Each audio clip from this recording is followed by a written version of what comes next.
Hello and welcome back. This will be more of a discussion video because I already viewed the trailer and such, but just to start, make sure you're subbed because if you're the kind of individual who likes to live vicariously, I am gonna go ham on this.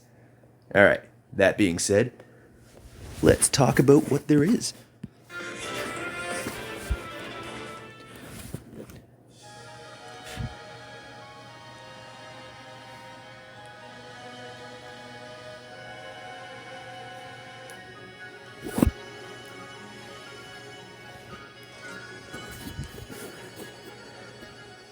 Ash! I think we all assumed it would be like previous book OCs. That's like historically what these New Year banners have been.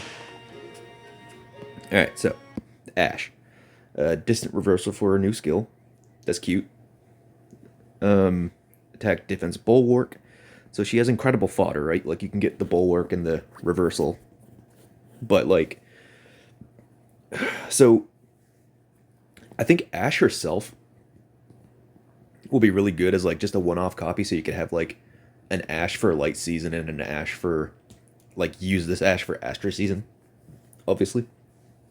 So like that, like she'd be really good for that use case.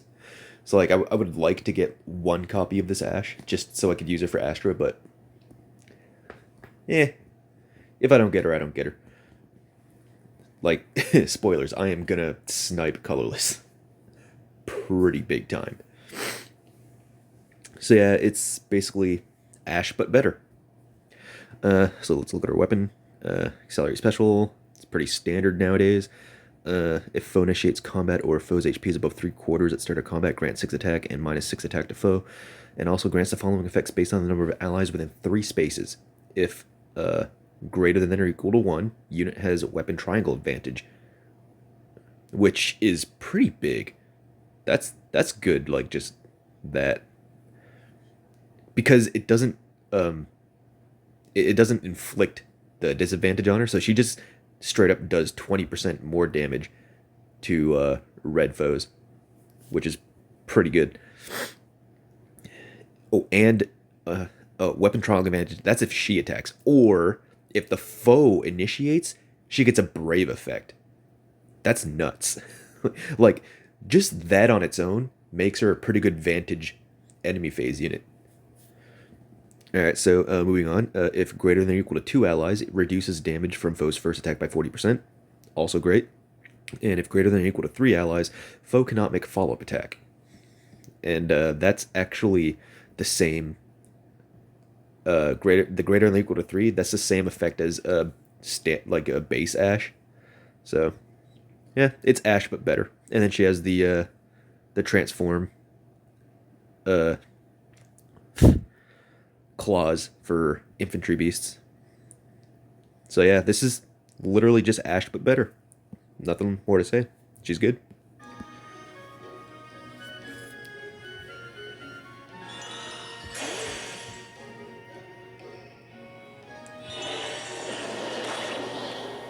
And like if you wanted to have like an all beast squad for like SDS for example, she would be a very good like Vantage carry, because Vantage is Vantage has come back in SDS. It really has.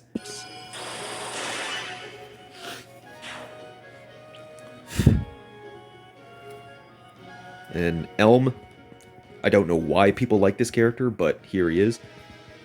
He's like a nothing burger in the story. His personality is just a simp for Embla, and I don't know why people like him so much.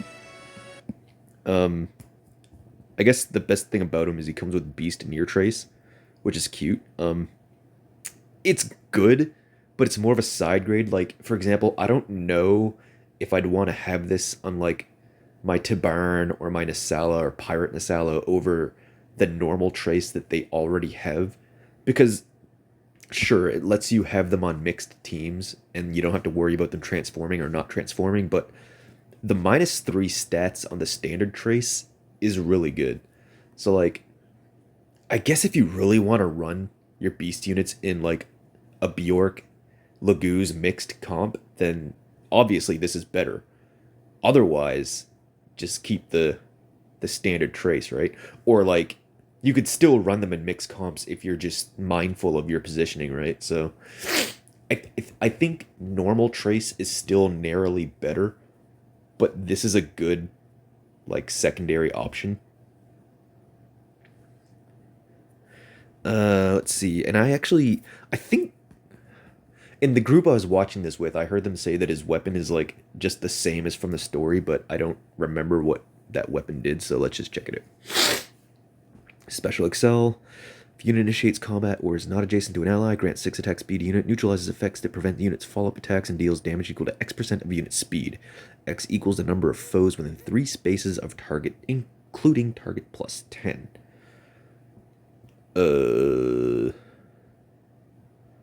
So what's the upper limit of that? The number of foes within 3 spaces of target. Okay, so it could be like, let's say you have 3 units behind the target. That'll be 3 times 10. So he could do like 30% of his speed as true damage. I mean, that's fucking good.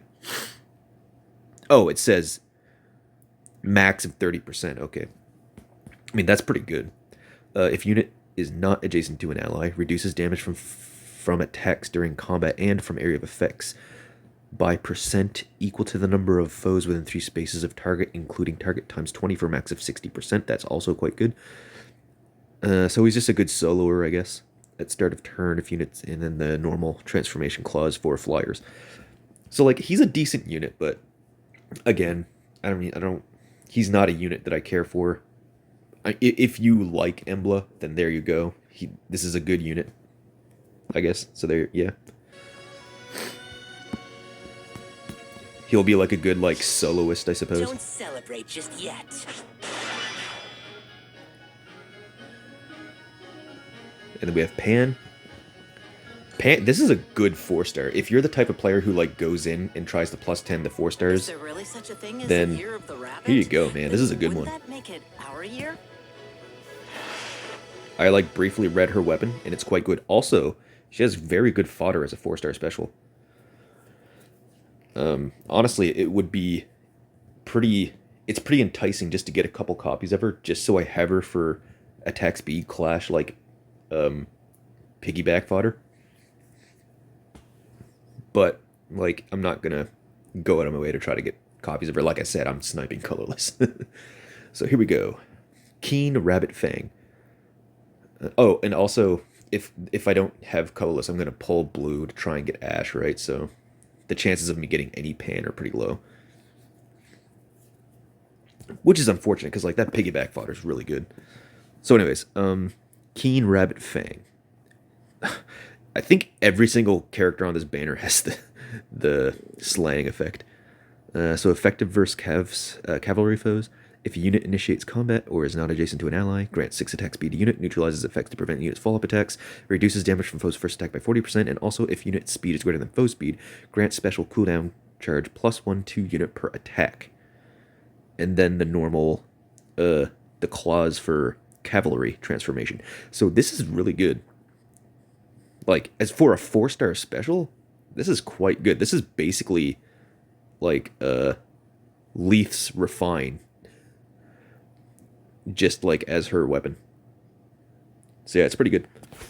If you wanna, if especially if you're a Fates fan and you're like the kind of person who +10s 4-star specials to just to have like a new unit for arena or whatever, this is a good one to have. There you go.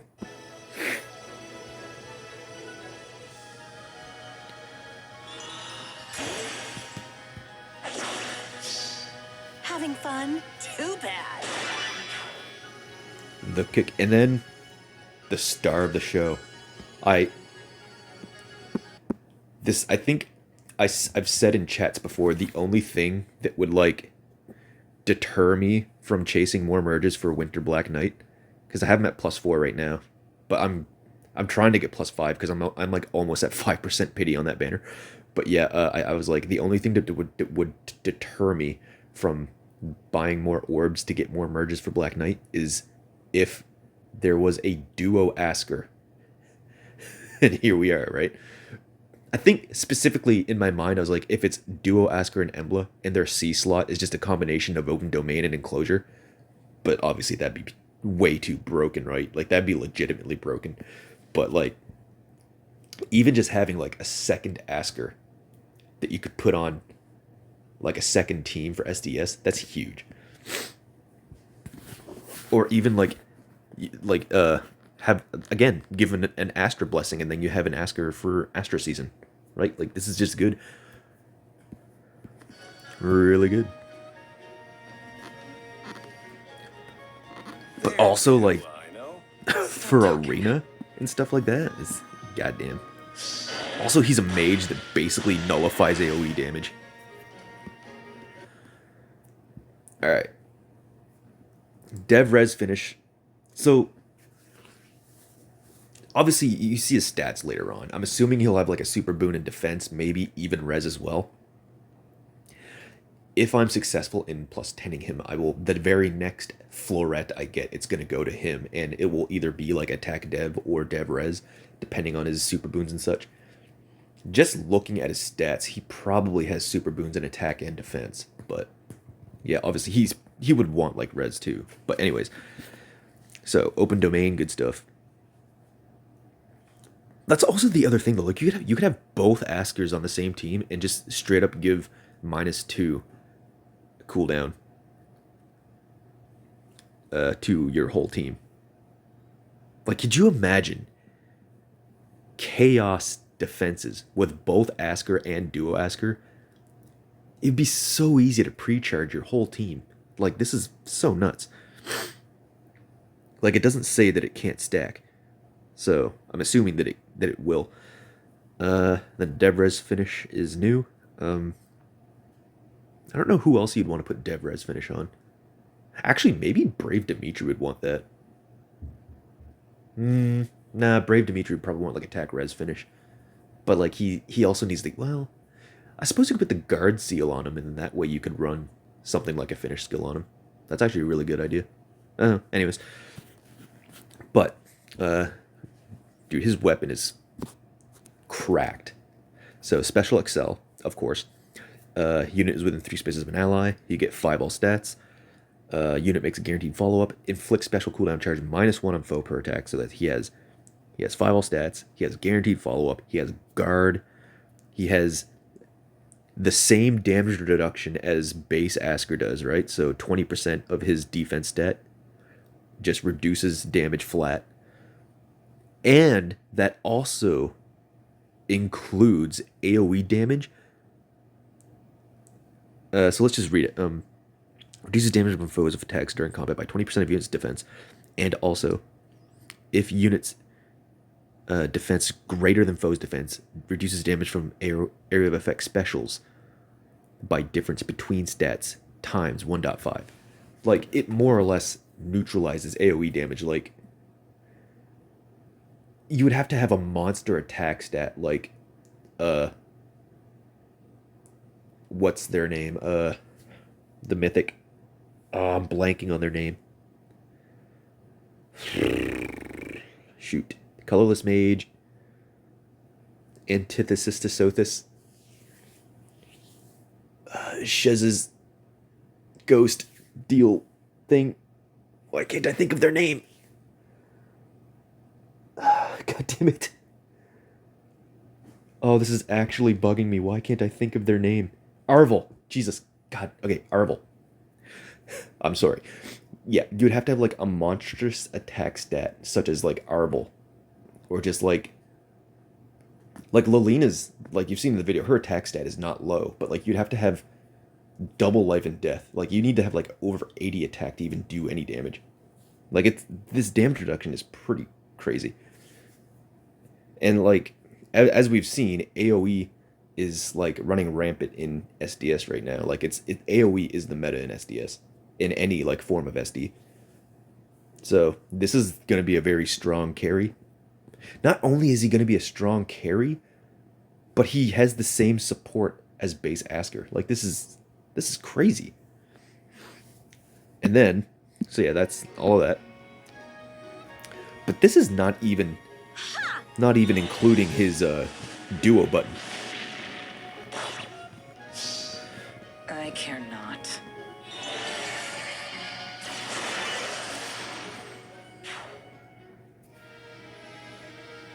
So, the duo skill. Grant 6 all stats to unit and allies within 2 spaces of unit for 1 turn. Grant special cooldown count -1. This is, like, again, in SDS, you use this button right away, and you get -2 to your whole team, pretty much. And you can use it again on the 3rd turn. This is crazy. And, like, as good as this is, you can use it more than once. Like, wow. It's pretty good. Oops. Oh, how miserable. Oh, yes, and we see their stats. So, like, 56 is a tip-off. Like, a super boon would bring that to 60 at base. So, I'm assuming they have a super boon in attack. But it's Asker, so I'm also assuming there's a super boon in defense as well. So, yeah, we'll see. But, like, first and foremost, you're going to want a boon in defense. Whew. Dude. If I had known this was happening, I would have summoned for another Rearmed Ophelia, because, like, the best in-slot B skill is going to be Special Spiral 4. Oh, man. The second Rearmed Ophelia comes back, I'm getting Special Spiral 4 for this Asker. Vile. Easy now. My pleasure. Do not. Ooh, boy. Felicitations. Actually, Rearmed Ophelia is gone now, right? Like, that banner's just done.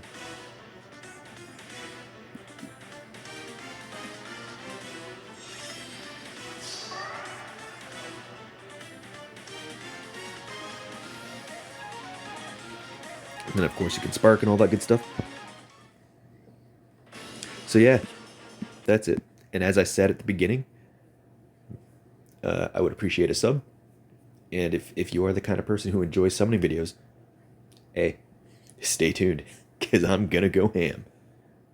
Alright, so that's that. Thank you so much for watching. We'll see you in the next one. We gotta let it get back, raise the rocket back, so you know you had to kill her,